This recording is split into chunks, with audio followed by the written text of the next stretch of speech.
आकर्षण आणि प्रेम. आपल्या माणसाचे प्रेम जेव्हा आपल्याला सहज आणि रोज मिळते तेव्हा आपण त्याला गृहीत धरू लागतो. घरातल्या माणसाचा त्याग आणि तिची काळजी सामान्य वाटू लागते. पण बाहेरील आकर्षण गोष्टीमागे धावण्यात आपल्याला जास्त रस वाटतो. सहज मिळालेल्या नात्याची किंमत वेळेवर कळत नाही आणि आपण मोहाच्या जाळ्यात अडकतो. हीच त्या खऱ्या प्रेमाची एक कथा. रमेश आणि मीना यांच्या लग्नाला 5 वर्षे झाली होती.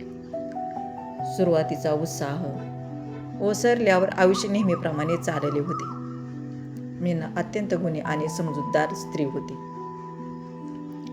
सकाळी उठण्यापासून ते रात्री उशिरापर्यंत रमेशची काळजी घेणे हा तिचा नित्यक्रम होता.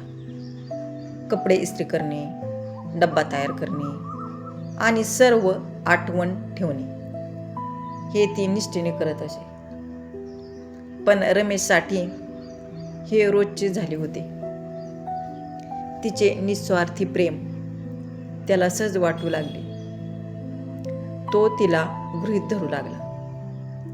मीनाच्या साधेपणात त्याला काहीच विशेष वाटेनासे झाले. तिचा त्याग आणि तिचे हास्य सामान्य वाटू लागले. एक दिवस सकाळी रमेश ऑफिसला निघाला. सिग्नलवर त्याची गाडी थांबली असताना त्याची नजर एका अत्यंत सुंदर स्त्रीवर पडली. तिचे आकर्षक रूप पाहून तो थबकला. साधे आणि कंटाळवाणे आयुष्यात त्याला अचानक नवे आकर्षण गवसले. त्याच्या मनात तिच्याबद्दल ओढ निर्माण झाली. त्या दिवसापासून रमेशचे मन घरातून उडाले. तो तिला पाहण्यासाठी वेळेवर निघू लागला. घरात न बोलणारा रमेश त्या अनोळखी स्त्रीची झलक पाहण्यासाठी धडपडू लागला. त्याने स्वतःचे कपडे आणि राहणीमान बदलले. घरातील खऱ्या प्रेमाकडे दुर्लक्ष करून तो न मिळालेल्या गोष्टीमागे पळू लागला होता. काही दिवसानंतर रमेशची तिच्याशी ओळख झाली. तिचे नाव रीना होते. रमेशला खूप आनंद झाला. पण काही भेटीतच परिस्थिती बदलू लागला. रीना जितकी सुंदर होती तितकीच स्वार्थी आणि व्यावहारिक होती. तिला रमेशच्या भावनांशी काहीच घेणे देणे नव्हते. ती फक्त स्वतःच्या मौज मजेसाठी त्याचा वापर करत होती.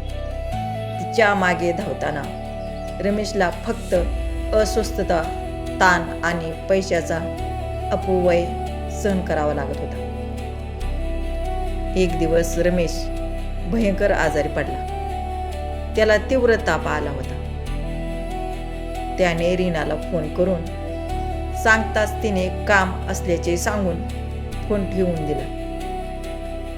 पण दुसऱ्या बाजूला मीना होती. तिने सर्व कामे सोडून रात्रभर त्याची काळजी घेतली. वेळेवर औषधे देणे आणि डोक्यावर पाण्याच्या पट्ट्या ठेवणे सर्व काही केले.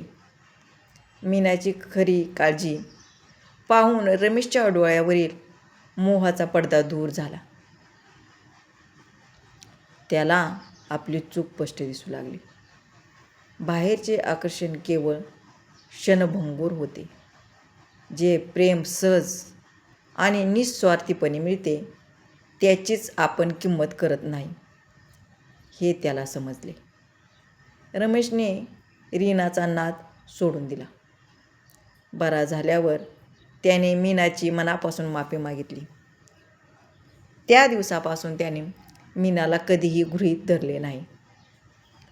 तो तिच्या प्रेमाची मनापासून कदर करू लागला. आपल्याकडे जे आहे, जे नाते निस्वार्थीपणे मिळाले आहे त्यातच समाधानी राहायला शिका. धावत्या आणि क्षणभंगूर गोष्टीच्या मागे पळू नका. आपल्या माणसाचे निष्पाप प्रेम हेच खऱ्या सुखाचे मूळ असते. आजचा व्हिडिओ कसा वाटला कमेंट करून सांगा. व्हिडिओ जर आवडला असेल तर एक लाईक करा आणि सबस्क्राईब करायला विसरू नका.